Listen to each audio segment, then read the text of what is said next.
జిల్లా జనసేన పార్టీ అధ్యక్షుడు ఎవరు? ఆ పదవి కోసం రెండు వర్గాలు హోరాహోరీగా తలపడుతున్నాయి. ఏ వర్గాన్ని ఆ పదవి వరించబోతోంది? ఇది ఇప్పుడు ఉమ్మడి ప్రకాశం జిల్లాలో హాట్ టాపిక్ గా మారింది. అయితే జిల్లా అధ్యక్షుడు కొత్త ప్రకాశం జిల్లాకే పరిమితమవుతారా, లేక ఉమ్మడి ప్రకాశం జిల్లా జనసేన పగ్గాలు చేపడతారా? Let's watch this OTR.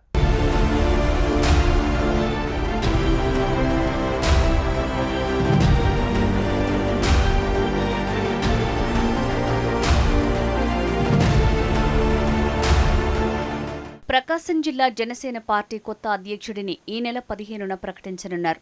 అయితే ఈ నూతన అధ్యక్షుడు ఎవరు అనేది ఇప్పుడు ప్రకాశం జిల్లా పొలిటికల్ సర్కిల్లో పెద్ద చర్చగా మారింది. ప్రకాశం జిల్లా జనసేన పార్టీలో 2024 ఎన్నికల అనంతరం నుంచి రెండు గ్రూపులు నడుస్తున్నాయి. ఓవైపు బాలినేని వర్గం, మరోవైపు రియాజ్ వర్గం. షేక్ రియాజ్ జనసేన పార్టీ ఆవిర్భావం నుంచి జిల్లాలో జనసేన పార్టీ అధ్యక్షుడిగా ఉన్నారు. పార్టీ ఆవిర్భావం నుంచి జిల్లాలో జనసేన పార్టీ భుజాన వేసుకున్న వ్యక్తి షేక్ రియాజ్గా అందరికీ సుపరిచితుడు. ఈ సమయంలోనే షేక్ రియాజ్ ప్రకాశం జిల్లా జనసేన పార్టీలో అంతా తానై పార్టీని లీడ్ చేశారు కూడా. దీంతో ఉమ్మడి ప్రకాశం జిల్లాలో జనసేన అంటే రియాజ్, రియాజ్ అంటే జనసేన అనే పరిస్థితి నెలకొంది. ఉమ్మడి ప్రకాశం జిల్లాలో రియాజ్ ఒక్కడే సుప్రీంగా ఉండి పార్టీని లీడ్ చేసే రోజుల్లో కూడా ఆయనకు వ్యతిరేకంగా పనిచేసే కొంతమంది నాయకులు కూడా లేకపోలేదు. కానీ వారు బయటికి కనిపించే అవకాశం కూడా లేకుండా పోయిందనే టాక్ కూడా జిల్లాలో బలంగా ఉండేది.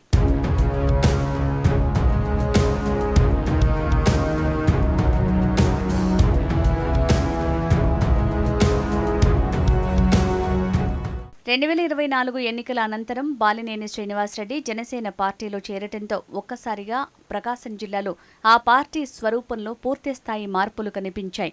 అప్పటి వరకు రియాజ్పై వ్యతిరేకంగా ఉన్న జనసేన నాయకులు ఒక్కొక్కరుగా బాలినేని వైపు రావటం షురూ అయింది. ఈ క్రమంలో రియాజ్ శిబిరంలో కొంత అలజడి ప్రారంభమైంది.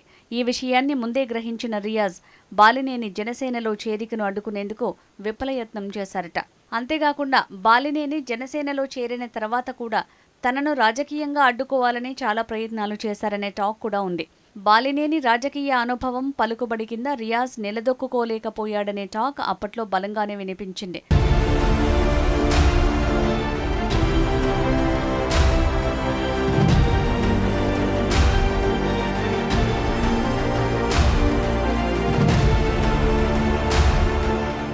ప్రకాశం జిల్లా జనసేన పార్టీలో వర్గాలను వదిలేసి అందరూ కలిసి పనిచేయాలని, అదేవిధంగా రాజకీయంలో అనుభవం ఉన్న బాలినేనిని కలుపుకుని పనిచేయాలని జనసేన అధినేత పవన్ కళ్యాణ్ ప్రత్యక్షంగా పరోక్షంగానూ జిల్లా జనసేన నాయకులకు హెచ్చరికలు కూడా చేశారు. వీటిని పట్టించుకోకుండా ప్రకాశం జిల్లాలోని రియాజ్ వర్గం తమ దారిలో తాము వెళ్తూ రాజకీయం చేస్తుండటంతో ఒక్కసారిగా ప్రకాశం జిల్లాలో పూర్తి కమిటీ రద్దు చేస్తున్నట్టుగా స్వయంగా పవన్ కళ్యాణే ప్రకటించేసరికి అందరూ కంగుతిన్నారు. అయితే ఈ ప్రకటన చేసే సమయంలో కూడా ప్రస్తుత కమిటీ గురించి జనసేన జిల్లా నాయకులతో ఘాటుగా మాట్లాడినట్టు అప్పట్లో వార్తలు గుప్పుమన్నాయి. దీంతో కొత్త అధ్యక్ష పదవి కోసం, అదేవిధంగా కార్యవర్గం కోసం నూతనంగా పార్టీలో పనిచేసేవారు అర్జీలు చేసుకోవాలని, వారి వారి పనితీరును బట్టి కమిటీని ప్రకటిస్తామని పార్టీ అధిష్టానం ప్రకటించింది.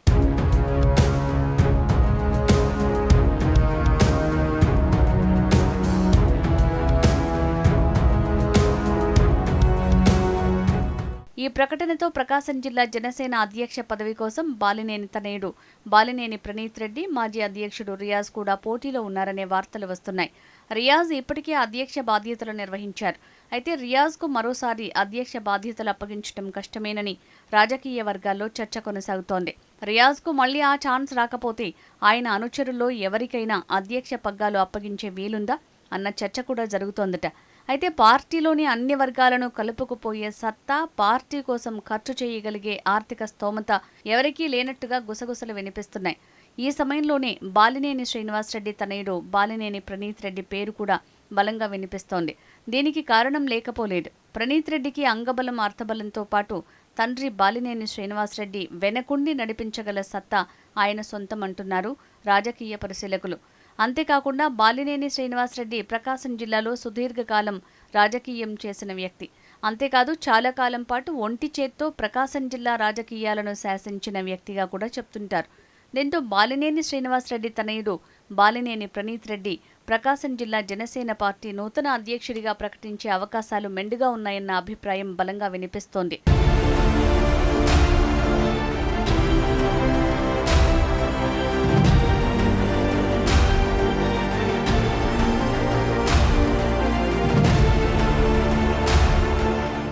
అయితే జనసేన జిల్లా అధ్యక్ష బాధ్యతలు ఉమ్మడి ప్రకాశం జిల్లాకు ఉంటాయా లేక కొత్తగా ఏర్పడిన ప్రకాశం జిల్లాకే పరిమితమవుతాయా అనే విషయంలో మాత్రం క్లారిటీ రావటం లేదు. సంస్థాగత ఎన్నికలు కూడా దగ్గర పడుతుండటంతో ప్రకాశం జిల్లా జనసేన పార్టీ అధ్యక్షుడు ఎవరు అనేది కూడా రాజకీయంగా హీట్ పుట్టిస్తోంది. ఆగస్టు 15 వరకు వేచి చూస్తే అంతా తేలిపోతుందన్న వాదన కూడా లేకపోలేదు. అప్పటి వరకు ఈ సస్పెన్స్ ఇలాగే కొనసాగుతుంది.